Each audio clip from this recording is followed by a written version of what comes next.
So to the panel, I'm just going to ask, and you can decide and fight for whoever speaks first. But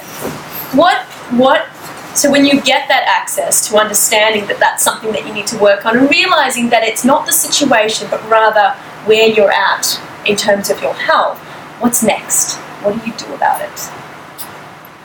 Holly was first. No, I'm actually not clear on the question. Okay, good. So it's like, what steps do I then take? So I've assessed that I'm not coping with my situation or my reality, that I'm feeling stressed, overwhelmed, depressed, and anxious is a really big one.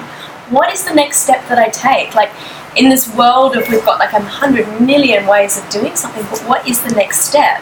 For me, I'll use myself as an example, to then go, right, I'm going to use these foods, these supplements, this, I think breath is actually breath would be point one, I'd say. Like if you're recognizing that you're stressed, then your breath is your greatest ally, hopefully, and power is to actually just stop where you are and breathe.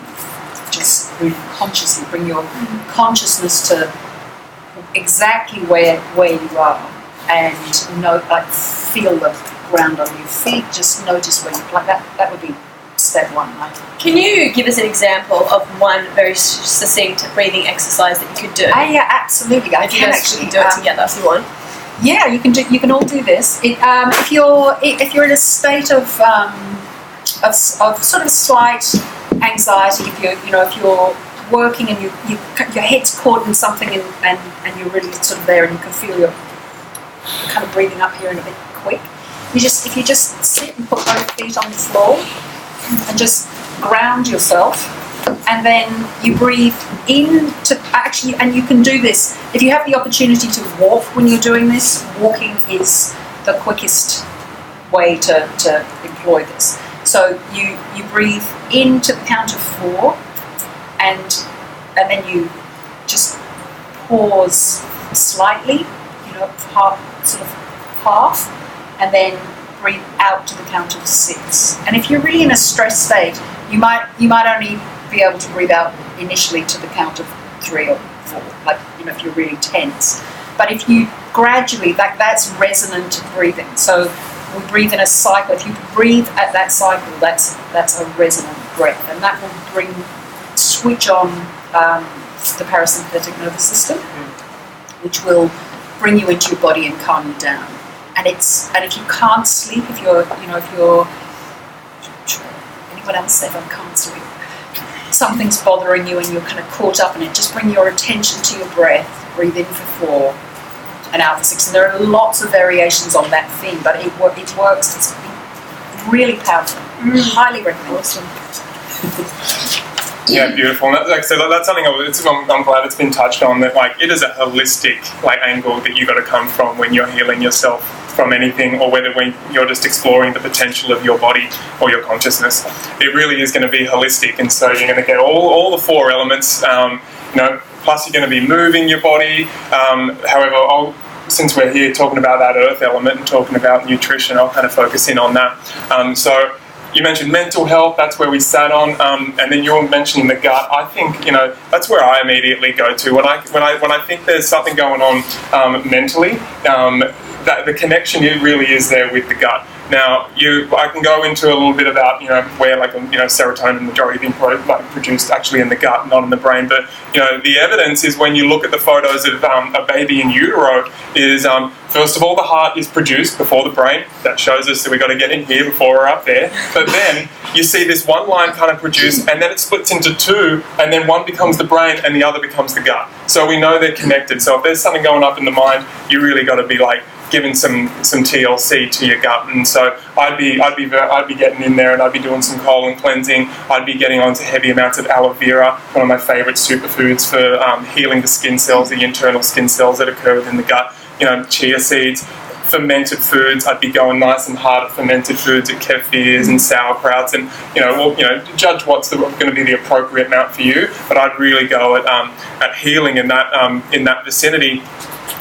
Couple of other things I did want to kind of just quickly touch on, because in terms of our mental health, we kind of we get confused I think we kind of pretend to be confused. Really, in our hearts, we know. But there's so much information just pulling us up into our brain. And I know, like, I'm quite an analytical person by nature. And so I know how confusing it gets and how scattered I can get in my mind when that happens. So first thing I do is I always kind of go for the clues in my passion. Whatever kind of like really like lights my fire and gets me excited, I'll follow that. I'll follow that scent and go down that trail. So that's a pretty general statement, but apply it to yourself because it's going to be applicable to all of you in your own sense. But when you're choosing, all right, what route am I going to go down next? Which one really excites me? And when you look at the higher, like the greater vision of who you're going to be in the future and who like the way you see yourself, like you see yourself in absolute ultimate health, complete like the optimal potential of your body, and you kind of hold that vision, you're going to very quickly be guided by your passion to the certain foods and modalities and practices that are going to lead the way there. Now, it might not be a straight linear line, but you're eventually going to get there. Oh, there's a couple of other things I want to get into.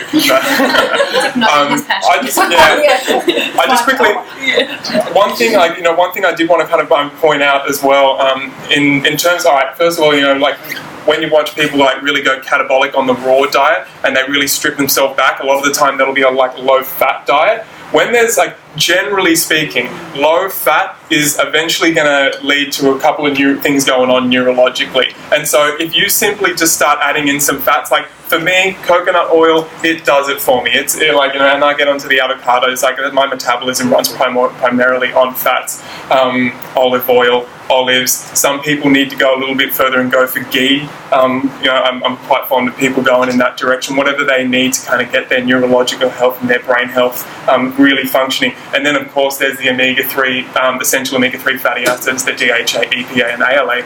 You've got to make sure they're there, I believe. And that's generally speaking, when you find that they're, when the omega-3s start rolling in and the saturated fats start rolling in, it's a real good formula for you to have an optimal brain health and neurological health.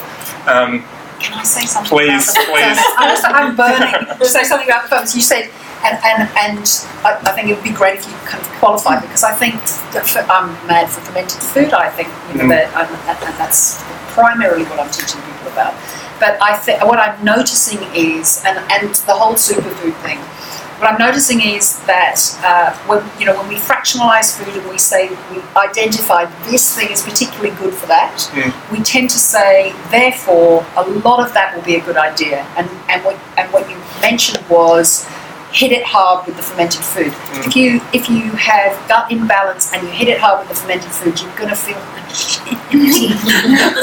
So, what I would say about that is ferment for sure.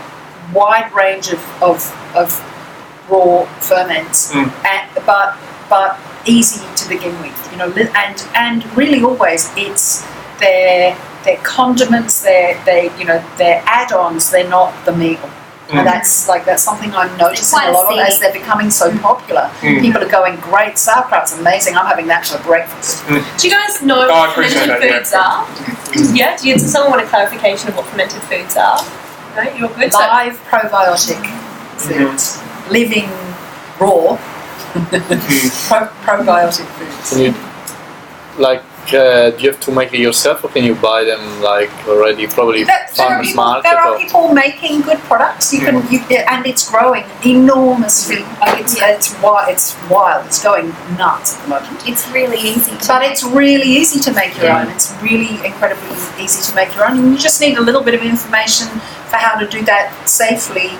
And it's not really dangerous, but it's good to have a little bit of knowledge and expand on that, and then look after them. Like somebody said to me today, a friend of mine who lives in Melbourne, I went to visit. I made her some ferments. I made her some cultured vegetables, and she said, "Oh, they've gone mouldy." And I said, "Oh, that's interesting. What did you do?" And she said, "Oh, I didn't do anything with them," and she just kind of left them, and they weren't quite, she kind of opened it and she'd taken some probably with something that wasn't entirely clean, and so she's introduced something to them and they've grown, and then people go, "Oh, it's dangerous," but then they're not. If you look up, if you keep simple hygiene procedures, then they are really potent, amazing foods. But I would say used in small amounts wide variety, small amounts on a regular basis, like sea vegetables. Brilliant food, small amounts on a regular basis, not dinner. I'm having kombu for dinner, and if only we could have kombu for dinner. It's currently banned. Right. Do you guys have anything to add on about depression and foods and yeah? Yeah. So, well, the main cause of depression from a nutritional or a health perspective, because we're talking about it from the body itself rather than just being some sort of external circumstance that will come and go. We're talking about some sort of issue that the body is actually facing. When we're talking about depression, the main thing that we're talking about is heavy metal toxicity. That's what it is. That's the main thing that it is. I mean, the next thing that it is what Mason has already just mentioned, that we need to get good fats in there. But the first thing that it is heavy metal toxicity. So we're talking about mercury. That's a really serious one. We're talking about lead. That's a really, really serious one also. Mercury is worse than lead. We're talking about cadmium. These are really all the top three most serious, and especially for people who are suffering from depression. There are many, many more. Many other serious ones. Things like toxic copper, which is in pipes. So a lot of people have, like, I would say that unless you've done serious heavy metal cleanse, you have heavy metal toxicity. That's it. There's just no argument about it. You have it. Everyone has it, unless you've done serious heavy metal detoxes. And you know, that can take a long time. That can take, depends on what method you use, but it might take years. So it has to be a really concerted and consistent effort. You have to be quite persistent with it, and then, you know, reevaluate it, and, you know, maybe you need to do it once every year or a couple of times a year or something like that. So the main thing is heavy metal toxicity. So I'm assuming that when we talk about mental disorders, that we're talking about depression, but it wasn't very specific. So depression, definitely heavy metals. And then the next thing is start to really introduce particularly long-chain omega-3s. So whether it be fish oil, or we're talking about, I know that there is krill oil, and there are even some forms of algae which give you long-chain omega-3s.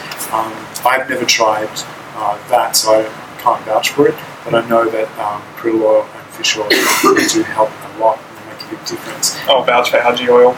Yeah, same. Yeah, okay, so a lot of my friends who are vegans and raw vegans have tried the algae oil with omega-3s, and they say it's very good.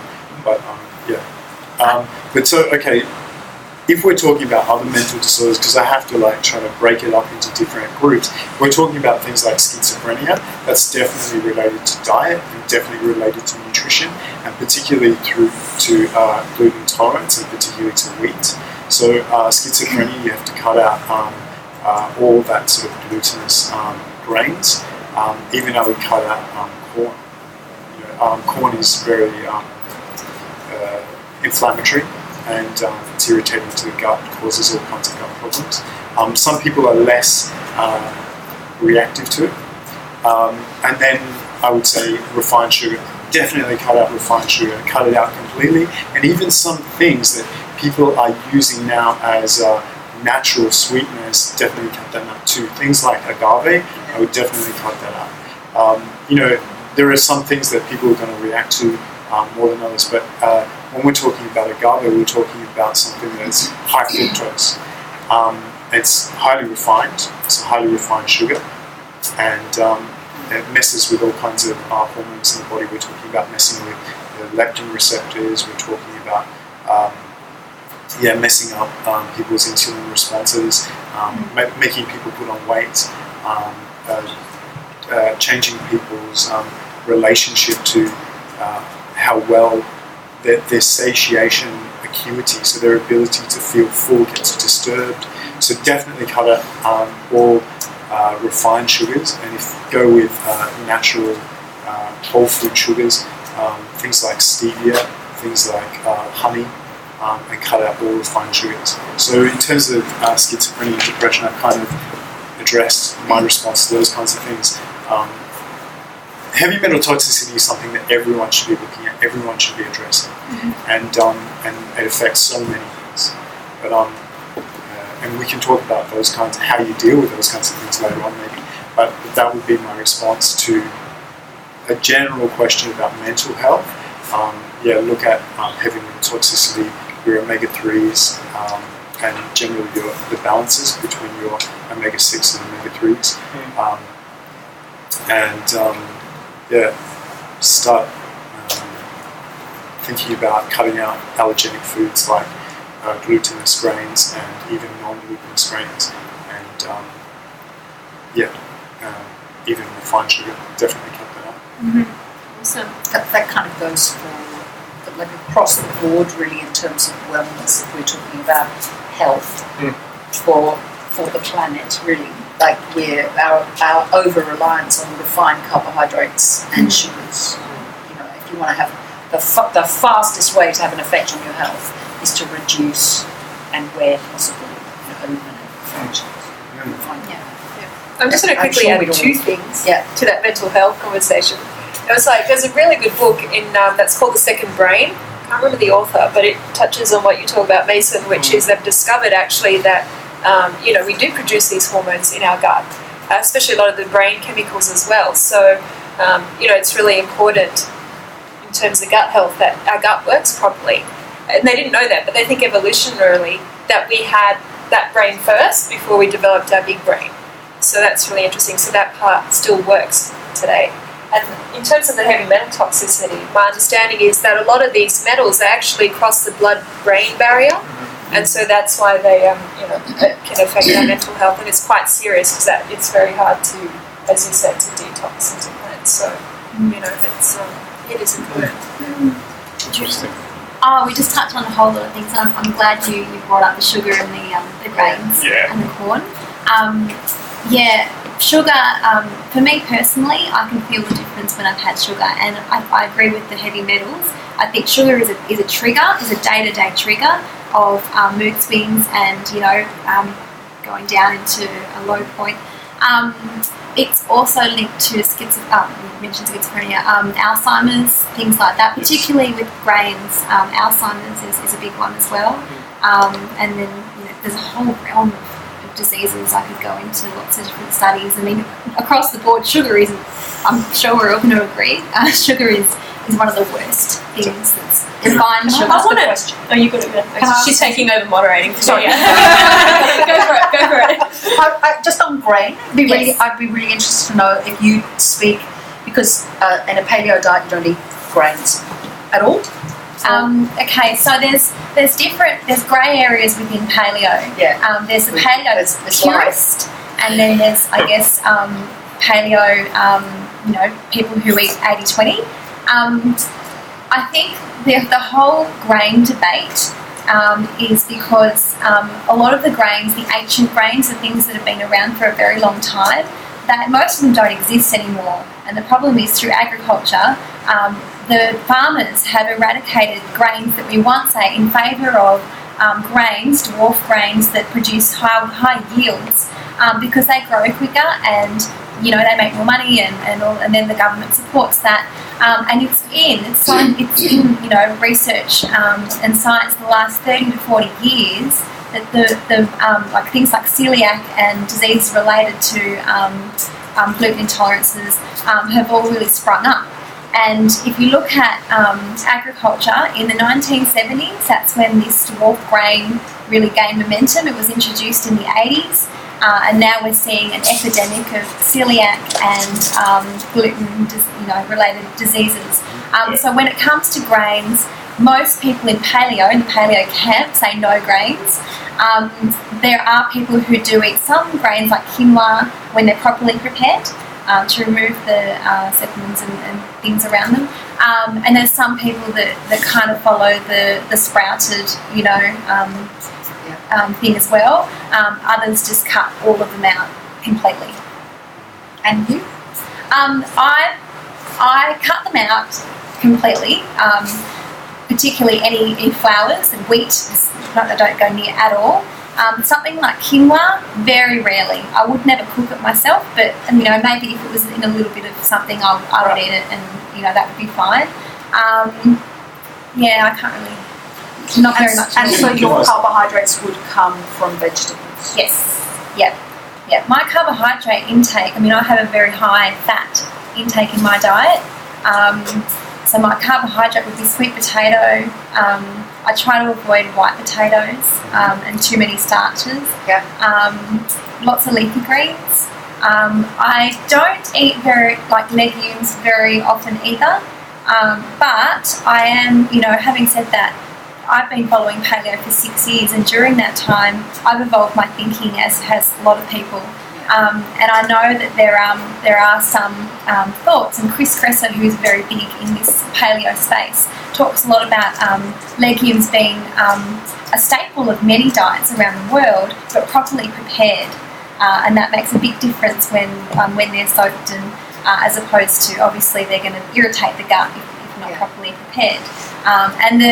I think the argument has been that there is a lot of phytic acid, phytates, within legumes, and there's a few other things, but that the reality is it's in lots of other foods as well. It's in nuts, it's in vegetables, it's just different levels of it. So nuts is very high in phytic acid, and so that's why activating nuts is quite a good way to prepare them. It's actually quite an old technique that's coming back in vogue, as is fermenting foods, old technique coming back in vogue. We've forgotten a lot of our traditional methods of preparation, which is not, the ingredient is one thing, but the preparation of the ingredient is quite another.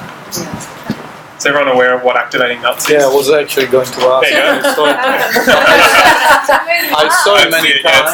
It's the act of putting nuts in water and having the water draw off the phytic acid, which is an enzyme inhibitor, and then you can either use those straight away after being washed off, or you can dehydrate them and then they're preserved and they're much more bioavailable. Yes, cool. They have a lot more higher level of nutrient value once activated, and really easy to do. Just Google it. And you needn't dry them necessarily, you can eat them soaked. That's delicious. Soaked. Great in smoothies. You don't have a dehydrator. You can just put them in the oven overnight on the lowest setting that you have, and it dries them out really nicely, and they're amazing. But just don't eat too many. They're yummy. How do you have to soak them? Depends on the nuts. So most nuts are about 8 hours. Cashews get a bit slimy if you soak them for that long, so probably more like 2 hours. Yeah. You guys agree? Yeah, walnuts 4, almonds 8. That's You can right. get a quick guide very easily by looking it up. Yeah, sea salt in the water. Oh yeah, tips. Sea salt in the water helps ward off. Nuts are very susceptible to molds, and adding some salt will actually it helps mineralise them as well, but it will ward off putrefying bacteria while they're soaked. So we'll go. What's all? No, you go. I was just going to quickly touch on again the major detriments that we've got in our diet, to see whether we can get some kind of agreement, so everyone can be right, they're the ones that this panel let's get those out of the diet, let's forget about them, let's put them in the history book so we never have to deal with them again. Genetically modified food is get that out. That stuff is dangerous. Definitely. Yeah, definitely. Cool. I agree with the refined grain, but wheat in particular, that semi-dwarf wheat. Oh my god. But don't write off all grains or all wheat. No. I won't do that. I'll specifically just nail wheat though. That is that's a phenomenon. Just what that's done to the human body. Yeah. I won't go into it, but I feel that when you get down to an energetic level, I went back at one stage and I was like, I gotta get what you're about. I gotta get what you're about, wheat, because you're everywhere. You're in every staple within this new Australian diet. The supermarket, it's in almost every product. It's in everything. And I went back into it when I was really clean and really intuitive. It didn't feel very good, but I when I got down past all the nutritional stuff, it wiped out my willpower. That's kind of what I got that it was doing on an energetic level. So I just thought I'd share that with people because it's an easy one to resonate with. It's interesting that you say that because it has 15 kinds of opioids in it. It's addictive. Almost, some people say almost as addictive as refined sugar. Absolutely. Well, it's actually higher in GI than refined sugar. I've got my hand up for wheat now. I'm putting my hand up for wheat. I'm sorry.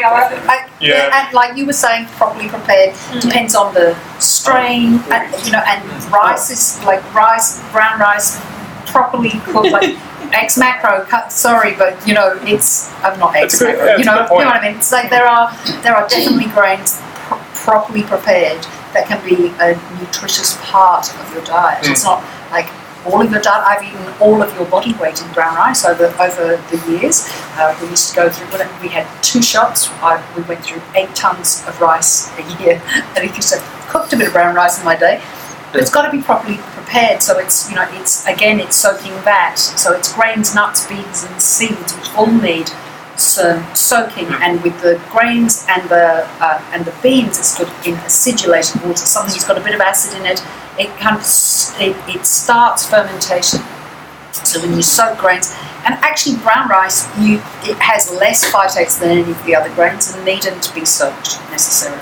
So if you look around the world at what people have done with grains traditionally, I just helpful. But if you look at what people have done with grains traditionally, they have prepared them in particular ways. The Maori used to eat corn, and they used to put the corn in the river for 2 weeks and let it go kind of slimy, not mouldy, but slimy before they ate it, and then they ate it, and that helps digest some of those really undigestible sugars. So you can we can utilise sprouting and fermentation to pre-digest our food for us. They give us some assistance in digesting those foods. So eating some fermented food with a meal is good, but actually utilising that sprouting technique also will help. But in wheat, when it's not the hybridised, fast-growing, if you can get biodynamically grown, beautiful, healthy wheat, and you can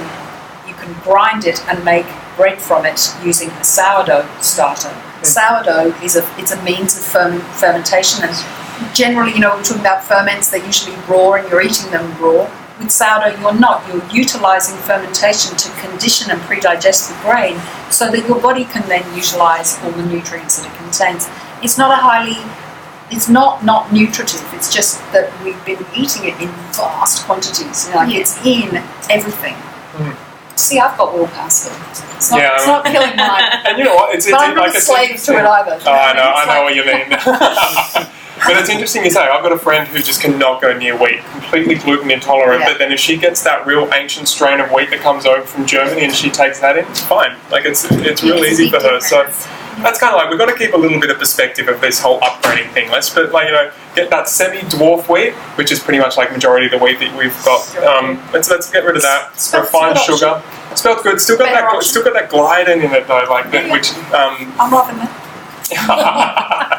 Like the refined sugar. I'll just quickly shoot through these just to see if we've got some ingredients. Like MSG is as natural flavour on most, that's what it'll be labelled as. That's gone. Aspartame, which is the sweetener, like the equal excitotoxin. That's brain health, isn't it? That's the thing right there. That's the depressant. Then you've got the pesticides that are on foods, the herbicides that are on foods, and the synthetic fertilizers that have been using in conventional agriculture. So I just thought I'd throw those out just to see whether there's agreements, and there's probably a couple of others. I was going to say soy. Oh yeah, good one. Well, I just wanted to bring up trans fats. I'm going to say something. Hydrogenated oil, Yeah, because they are used, and because I'm a foodie, I eat out a lot.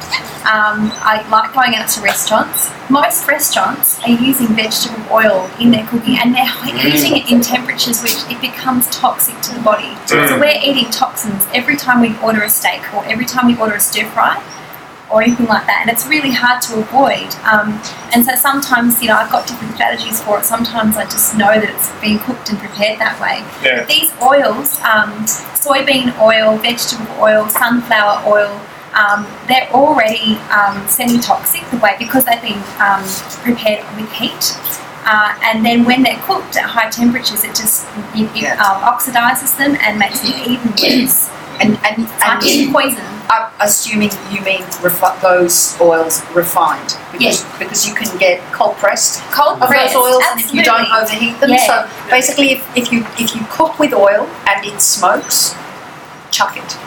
At the point that it's smoking, it's no good. But if you're say something like olive oil, you can heat olive oil and you can saute in. My sister gave me a really hard time for saying saute the other day.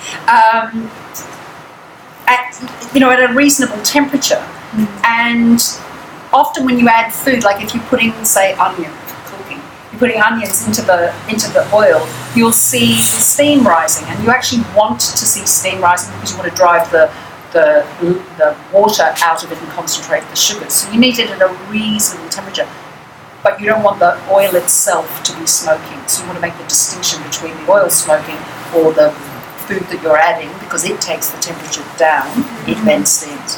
And a sign before it starts smoking is when you see the oil rippling. Rippling. Yeah. So at the rippling point, use it or lose it. And different oils have different smoke points, and that's another good one to Google. But if you're wanting to know which ones are good to cook with, generally your saturated fats, because they're really stable, are good. So avocado oil and coconut oil. That's right, the apple fats are saturated. So in terms of the smoke point, they're up there. And then, if you wanted some other options, like rice bran oil is quite good, rapeseed oil. No, it's not. In terms of the smoke point, I'm not saying good for your health, but smoke point. So these are ones that have high smoke points. Rice bran oil, grapeseed oil are probably the next ones. But certainly for cooking, I would not be using rice bran oil, either. and I would not be using avocado oil to cook with. Highly refined generally. Rice bran oil is pretty refined. I always say to people, if you think of the ingredients, so if you think of an olive, and you imagine how much pressure you have to apply to the olive to get some fat out of it. Yeah. Not that much. I mean, it's a bit, but it's not that much. It's kind of easy to see that the oil will come out of it. Take a grain of rice and try and get anything out of that. What are you going to have to do to it to get the oil? Yeah. they're getting blood out of it. Do you know what I mean? It's like, it kind of doesn't, you've got to do something horrible to it. To be able My to get the favourite is oil. coconut oil, because there's so many health benefits. Mine's duck fat. It's worth doing a bit of research on oils, because that, I think, is particularly when we eat out so much and we rely on convenience foods, you'd be surprised how much bad trans fats are in that food. Well, that's the thing, that hydrogenated oil, it's not miscible with the body one bit. So it's in you, but it's not a part of you, and it's just going to block. We'll be around to chat, enjoy your afternoon tea, and hope to see you again somewhere along the way. Thank